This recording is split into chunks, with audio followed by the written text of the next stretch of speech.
Hello दोस्तों, maths by सवाल sir YouTube channel में आप लोगों का स्वागत है। हम पढ़ रहे थे नंबर सिस्टम और नंबर सिस्टम में हम पढ़ रहे थे फैक्टर में हम दोस्तों कर चुके थे फैक्टर के बहुत सारी चीज़ों को हम हल कर चुके थे, सीख चुके थे। अब हम जो पढ़ने वाले हैं फैक्टर में है लास्ट है, उसका नाम है कॉमन फैक्टर। क्या है कॉमन फैक्टर? बहुत ही आसान है, हिंदी में बोलते हैं सर्वनिष्ठ गुणनखंड या उभयनिष्ठ गुणनखंड। उभयनिष्ठ एक नाम आती है, सर्वनिष्ठ कॉमन बहुत सारे बच्चों को पता नहीं होता कि व्हाट इज कॉमन। कॉमन होता क्या है? कॉमन दोस्तों जैसे मान लो कि ये 10 है, हमें पता है किसका फैक्टर करेंगे, इसके गुणनखंड करेंगे तो क्या आएगा 2 गुणा 5। एक है अपने पास में 15, इसके गुणनखंड करेंगे तो क्या आएगा दोस्तों 3 गुणा 5। तो दोस्तों 5 ऐसी है जो इस 10 में भी है और 5 ऐसी संख्या है जो 15 में भी है, यानी कि 15 में भी 5 का भाग जाता है और 10 में भी 5 का भाग जाता है। यानी कि 10 के गुणनखंडों में भी 5 है और 15 के गुणनखंडों में भी 5 है, अभाज्य गुणनखंडों में। दैट मीन्स हमें कह सकते हैं कि जो 5 है दोस्तों वो कॉमन है। क्या है? कॉमन। यानी कि ऐसी चीज जो 2 संख्या में हो, दोनों में हो, या 3 संख्याओं में देखो तो तीनों संख्याओं में हो दोस्तों, उस संख्या को हम कहते हैं कॉमन संख्या। क्या कहते हैं? कॉमन संख्या। दोस्तों इसके बाद में अगर आप लोगों ने 8वीं क्लास से शुरू होती है दोस्तों सरलसमीकाएं। 8वीं में भी है, 9th क्लास में भी आती है और 10th में भी आती है, 11th में भी आती है, 12th में भी अगर आप मैथ्स लेते हो तो सरलसमीका क्या आती है दोस्तों? एक सरलसमीका आप लोगों ने पढ़ी होगी x square plus minus y square. इसका आंसर होता था x plus y x minus y, ये थी। इसके अलावा एक सरलसमीका और थी दोस्तों, आप लोगों ने इसे x square plus y square, ऐसी कोई सरलसमीका नहीं देखी होगी और ऐसी कोई है भी नहीं दोस्तों। इसके बाद में यानी कि माइनस में समघात वाली थी। कौन सी थी? समघात वाली। अब सम की बात करते हैं। एक्स में क्यूब प्लस वाई क्यूब, ये सरलसमीका होती थी। इसका आंसर होता था एक्स प्लस वाई। और इसके अलावा दोस्तों इसमें होता था x square minus x y plus का वाई स्क्वायर, ये होती थी। इसके अलावा दोस्तों एक और सरलसमीका होती थी x cube minus y cube x minus y. इसका आंसर होता था ये x plus x y plus का वाई स्क्वायर। हम ये तीनों सरलसमीका में इसका से हम सीख जाएंगे कि कॉमन फैक्टर क्या होता है। अगर जिस बच्चे को ये सरलसमीका तीनों आती है तो कॉमन फैक्टर नाम का जो टॉपिक है वो आप लोगों के लिए बिल्कुल आसान है। तो दोस्तों हम देखते हैं पहली सरलसमीका जो हमने बोर्ड पे लिखी है, एक सरलसमीका हम इससे देखते हैं, इससे शुरुआत करते हैं कि क्या चीज है क्या चीज नहीं है। दोस्तों आप लोगों ने x square minus y square की सरलसमीका जो ये वाली है वो तो आप लोगों ने देखी है, लेकिन आप लोगों ने x square plus y square की सरलसमीका अभी तक नहीं देखी होगी, क्योंकि है भी नहीं, इसका कोई आंसर नहीं होता। इसका ये कि ये खुद ही अपने आप में आंसर होता है दोस्तों। तो हम देखेंगे कि इसका मतलब क्या हुआ दोस्तों। इसका मतलब ये हुआ कि अगर यहाँ पे बीच में क्या लगा होना चाहिए माइनस, और इसके ऊपर क्या लगा, कौन सी घात लगी है? सम। क्या लगी है? समघात है। अगर सम है 2 है 4 है, अगर x की पावर 4 माइनस वाई की पावर 4 है तो भी मतलब एक x माइनस वाई का ये फैक्टर होगा ही होगा। x माइनस वाई एक ये सभी में कॉमन होगा, मतलब इसको हल करेंगे तो ये एक्स स्क्वायर का स्क्वायर माइनस वाई स्क्वायर का स्क्वायर, तो इनको एक बार प्लस में लिखते हैं एक बार माइनस में लिखते हैं, वो आगे की बात को दोस्तों वो हम भी इस गणित में पढ़ेंगे। इसमें हमें समझना इतना सा है कि बीच में माइनस है और दोनों संख्याओं पे अगर घात सम लगी है तो उनका एक कॉमन फैक्टर होता है। कौन सा कॉमन फैक्टर होता है? एक प्लस भी होता है और एक माइनस का भी होता है। क्या कॉमन फैक्टर? ये दोनों को कॉमन फैक्टर है, ये ध्यान रखना दोस्तों। यानी कि इसका सूत्र यही है दोस्तों, अगर कोई संख्या है x और इस पे घात लगी है सम और यहाँ पे माइनस वाई पे घात लगी है सम, तो इसका मतलब है दोस्तों एक x माइनस वाई का और एक x प्लस वाई का, ये दोनों कॉमन फैक्टर होंगे। समझ गए? ये दोनों क्या होंगे? Common factor. अभी मैं आप लोगों को कुछ क्वेश्चन लेके भी समझाऊंगा कि इनका यूज कैसे होगा। क्या है ये? रिमाइंडर थ्योरम में इसका यूज होगा। रिमाइंडर थ्योरम है क्या? नंबर सिस्टम में रिमाइंडर थ्योरम बहुत ही इंपॉर्टेंट टॉपिक है। इतना इंपॉर्टेंट है कि रिमाइंडर थ्योरम से ऐसे ऐसे क्वेश्चन आ सकते हैं जैसे क्वेश्चन आप लोग सोच भी नहीं सकते। तो दोस्तों हम देखते हैं, ये चीज समझ गए आप लोग, इसको लिख लेना दोस्तों। इसके बाद में दोस्तों ये तो बात होगी, लेकिन अगर विषम हो तब क्या करें, इस पे माइनस पे, तो माइनस पे ये विषम भी है, क्या है, विषम भी है। तो अगर x पे क्या घात लग जाए, विषम, और माइनस y पे क्या घात लग जाए, विषम, तो दोस्तों चिन्ह माइनस का है दोस्तों, चिन्ह किसका बीच में, माइनस का। तो देख लो ये है, ये सरसमिका विषम है। अगर विषम लग जाए तो दोस्तों तो भी एक कॉमन फैक्टर होगा, और वो कॉमन फैक्टर क्या होगा, x माइनस वाई। तो हम लिखेंगे कॉमन CF, इसका जो कॉमन फैक्टर होगा वो होगा x माइनस वाई होगा, क्या होगा, x माइनस वाई। यहाँ पे जो कॉमन फैक्टर था वो ये दोनों थे, समझ गए। इसके बाद में दोस्तों एक ये संख्या बची है, सरसमिका बची है, यानी कि x पे अगर घात है क्या, विषम, क्या है, विषम, प्लस और y पे भी घात क्या है दोस्तों, विषम, तो कॉमन जो फैक्टर होगा दोस्तों वो क्या होगा, x प्लस वाई। ये क्या हो जाएगा दोस्तों, कॉमन फैक्टर हो जाएगा। क्या हो जाएगा दोस्तों, कॉमन फैक्टर। ये बिल्कुल आसान है दोस्तों। अब आप लोग इन सरसमिका की मदद से आप लोग ये चीजें समझ गए होंगे, कोई टफ चीज नहीं है। यानी कि किसी भी अगर x और y दो संख्या है, उन पे अगर समघात लगी है, क्या लगी है, सम, बीच में चिन्ह किसका है, माइनस का। अगर विषम भी लगी है और बीच में चिन्ह किसका है, माइनस का, दोनों के बीच में माइनस का चिन्ह है, सम लगो चाहे विषम लगो, घात है। तो एक सम लगी है घात, तो प्लस का, और ये तो माइनस का, ये प्लस का, दोनों कॉमन फैक्टर होंगे। अगर विषम घात लगी है तो एक ही कॉमन फैक्टर होगा, क्या, x माइनस वाई, माइनस वाली संख्या, समझ गए दोस्तों। अगर समघात है तो माइनस का भी एक कॉमन फैक्टर होगा और एक प्लस का भी होगा, और अगर विषम घात है तो एक माइनस का कॉमन फैक्टर होगा दोस्तों। इसके अलावा अगर x प्लस वाई, जैसे x कोई संख्या है, y कोई संख्या है, दोनों पे विषम घात लगी है, बीच में चिन्ह चाहे माइनस का तो यह है विषम। अगर प्लस भी लगी है, अगर क्या लगा है, प्लस, यानी कि अगर प्लस वाली संख्या पे विषम कोई घात लगी है तो उसका कॉमन फैक्टर होगा ये प्लस, समझ गए। यानी कि प्लस की संख्या पे विषम घात लगे, ये दो संख्या है, बीच में चिन्ह प्लस है, विषम घात लगी है, तो x plus y common factor हो गया। विषम घात लगी थी, अगर इसमें सम है तो ये प्लस वाली में भी बताया था मैंने कि अगर यहाँ पे सम हो तो ऐसा कोई फैक्टर इसका बनता ही नहीं है, समझ गए। सिर्फ ये तीन ही चीजें हैं जो आप लोगों को समझने लायक है। इनसे रिलेटेड हम दोस्तों क्वेश्चन करते हैं। मैं ये मिटा रहा हूं, आगे एक क्वेश्चन लेके इसको समझते हैं। क्या है ये दोस्तों, कॉमन फैक्टर, बहुत ही आसान टॉपिक है। एक छोटा सा क्वेश्चन लेते हैं। एक क्वेश्चन ले लिया हमने, 13 पे घात है 4 या मान लो 129, और हमने यहाँ पे चिन्ह लगा दिया प्लस का, और यहाँ लगा दिया हमने 17 और 129, और हमें इसमें भाग जो है वो देना है 5 का। और आपसे पूछ ले कि इसमें शेषफल कितना होगा, ये बताओ।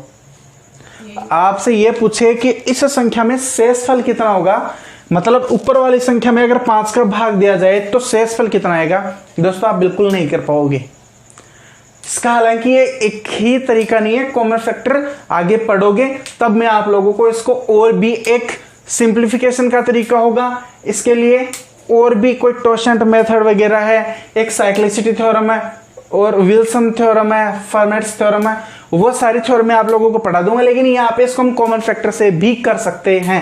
किस प्रकार से दोस्तों, देखो कोई संख्या है, बीच में चिन्ह किसका, प्लस का, ये देखो ये वाला ही है, और इन पे जो घात लगी है कैसी लगी है, विषम। क्या लगी है, विषम। इसका मतलब कि x प्लस वाई वाला, x की जगह 13 है तो 13 प्लस 17 एक कॉमन फैक्टर जरूर होगा। क्या होगा इसका कॉमन फैक्टर, 13 प्लस 17। अब ये कॉमन फैक्टर आ गया 5, 13 और 17 कितने हो गए, 30, और इसमें 5 का भाग देंगे तो शेषफल जो आएगा कितना बचेगा, 0। शेषफल कितना बचेगा, 0। शेष हम 30 में 5 का भाग देंगे, 5 से गए 30, शेष क्या बचा, 0।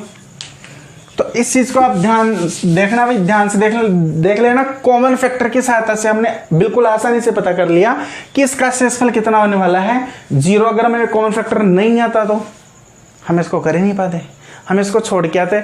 बिल्कुल आसान सा क्वेश्चन था अगर इसको समझ लिया जाए तो। ऐसे ही और हम क्वेश्चन देखते हैं। हम जैसे क्वेश्चन देखते हैं, 2 की घात 4 4 4 4 प्लस 3 की घात 5 5 5 5 और इसमें जो भाग देना है वो किसका देना है दोस्तों? 7 का भाग देना है। किसका भाग देना है? 7 का। तो इसमें दोस्तों हमें ये बताना है कि इसमें शेषफल कितना आएगा, क्या आएगा इसका शेषफल, हमें वो बताना दोस्तों। ठीक है, किस प्रकार से हम इसको करने वाले हैं आसानी से देखना। पहली चीज तो ये बिल्कुल आसान तरीके से करेंगे दोस्तों, ये दोनों चीजें सेम होनी चाहिए कॉमन फैक्टर में। ये एक चीज मेन है कि ये घात जो वो क्या होनी चाहिए? सेम। घातों को सेम बनाने के लिए हम ये कर सकते हैं कि जो 2 है ऊपर 4000, ये 4444, इसको 4 गुणा A1111 लिख सकता है, प्लस ये 3 है तो इसको क्या लिख सकते हैं? 5 गुणा 1111 और बट्टे में कितना है? 7। बट्टे में कितना है दोस्तों? 7 है। कितना है? 7। अब हम इसको इस प्रकार से लिख सकते हैं दोस्तों, 2 की घात 4 पे कितनी है? 1111 प्लस 3 की घात 5 पे कितनी है? 1111 और बटे में कितना है? 7। तो 2 की घात 4 कितनी होती है? 16। कितनी होती है? 16। तो ये तो हो गई 16 प्लस 3 की घात 5 कितनी होती है? 3 की घात 5 243 कितनी होती है? 243 होती है दोस्तों। बट्टे में कितना है? 7 और घात कितनी लगी है? 1111 और यहाँ पे भी घात कितनी लगी है? 1111। अब दोस्तों आप देख सकते हो ये चीज आ गई, घात 2 संख्या के बीच में तो चिन्ह प्लस का, लेकिन ऊपर विषम आ गया। विषम आते ही एक कॉमन फैक्टर हो गया x प्लस वाई, यानी कि 16 प्लस 243, 16 प्लस 243 ये क्या हो गया? इसका कॉमन फैक्टर। अब इनको जोड़ दो, 6 और 3 9 5 2। अब इसमें 7 का भाग देके चेक कर सकते हैं। 7 का देंगे तो 7 3 21 बच गया 4, 7 तो 7 तो 49, 37 बार पूरा चला गया। इसका मतलब इसमें शेषफल 0 है। शेषफल कितना है? 0। मतलब हम इस कॉमन फैक्टर की सहायता से हम बिल्कुल आसानी से कर सकते हैं दोस्तों। और हम छोटा छोटा सा क्वेश्चन लेके समझते हैं इसको। जैसे मान लो दोस्तों आप लोगों के पास में एक्स क्यूब प्लस का वाई क्यूब में भाग देना है। एक्स ले लिया हमने यहाँ पे, चलो मान लो हम ले लेते हैं दूसरी चीज, छोटा सा क्वेश्चन लेते हैं। 5 का क्यूब प्लस 8 का क्यूब में हमें भाग देना है 13 का। कितना का देना है? 13 का। तो दोस्तों इसमें सीधी सी बात है कि एक कॉमन फैक्टर होगा, क्योंकि विषम घात लगी है। क्या लगी है? विषम। चाहे ये यहाँ पे प्लस लगाओ चाहे माइनस लगाओ, अगर विषम घात लगी है तो यहाँ पे प्लस लगा है, या एक और ले लेते हैं 5 का क्यूब माइनस 8 का क्यूब बटे 13। यहाँ पे प्लस है तो 5 प्लस 8 ये कॉमन फैक्टर हो गया। यहाँ पे माइनस है तो 5 माइनस 8 इसका ये कॉमन फैक्टर हो गया। समझ गए दोस्तों? समझ गए? अब इसमें क्या है? 8 और 5 13 में 13 का भाग देंगे तो क्या जाएगा? 1, यानी कि शेष कितना बचेगा? 0। और इसमें हम ये है 8 5 माइनस 8 यानी कि माइनस का 3 बटे 13। तो इसका जो रिमाइंडर थ्योरम इसका जो शेषफल आएगा दोस्तों, हालांकि ये चीज आप लोग रिमाइंडर थ्योरम में ही जब आएगी आप लोगों की रिमाइंडर थ्योरम, उस समय हम पढ़ाएंगे कि 3 में 13 का भाग देते तो कितना आता है दोस्तों? शेषफल 10 बचता है। -3 में अगर 13 का भाग देते हैं तो शेषफल 10 बचता है। वो किस प्रकार से बचता है वो पढ़ेंगे हम रिमाइंडर थ्योरम में। ये चीज आप लोग आसानी से समझ गए होंगे। इसके अलावा दोस्तों और छोटे छोटे और बहुत सारे क्वेश्चन ले सकते हैं। ऐसे कई क्वेश्चन है। एक इस पे ले लेते हैं, जैसे मान लो कि है 11 पे घात है मान लो, या 7 पे घात है 4 माइनस और 2 पे घात है 4 और भाग देना है 5 का। 7 पे घात है 4 प्लस 2 पे घात है 4 भाग देना है 5 का। देखते हैं दोनों किस प्रकार से होते हैं दोस्तों। माइनस लगी है, ऊपर घात सम है, सम वाला एक ही अपना ये समघात के लिए एक ही सिस्टम है कि बीच में क्या लगा होना चाहिए? माइनस, तो ही काम करेगा, नहीं तो काम नहीं करेगा। तो ये देखो दोस्तों कि 7 माइनस 2 है तो इसका कॉमन फैक्टर क्या होगा? माइनस का भी होगा और प्लस का भी होगा, यानी कि 7 माइनस 2 7 माइनस 2 ये भी एक कॉमन फैक्टर होने वाला है, 7 प्लस 2 ये भी कॉमन फैक्टर होने वाला है। तो ये बच गया 5, 7 में से 2 घटाएंगे तो कितना बच जाएगा 5, और 5 में 5 का भाग देंगे तो शेषफल कितना बचेगा 0। समझ गए। तो दोस्तों इसके बाद में ये वाला है, इसमें मैंने कहा था कि अगर घात सम वाली हो, समघात के लिए सिर्फ चिन्ह माइनस ही काम करेगा बीच में, तो एक कॉमन फैक्टर होगा, इसका कोई कॉमन फैक्टर नहीं होने वाला, इसलिए इसका तो हम बिल्कुल जो आगे रिमेंडर थ्योरम आएगी उसी में समझाएंगे कि इसको हम कैसे करने वाले हैं। समझ गए दोस्तों। हम अगर समघात लगी है तो बीच में चिन्ह माइनस का होगा तो ही कॉमन फैक्टर होगा, और कॉमन फैक्टर एक बारी प्लस का और एक बारी माइनस का, दोनों संख्या के बीच में। समझ गए।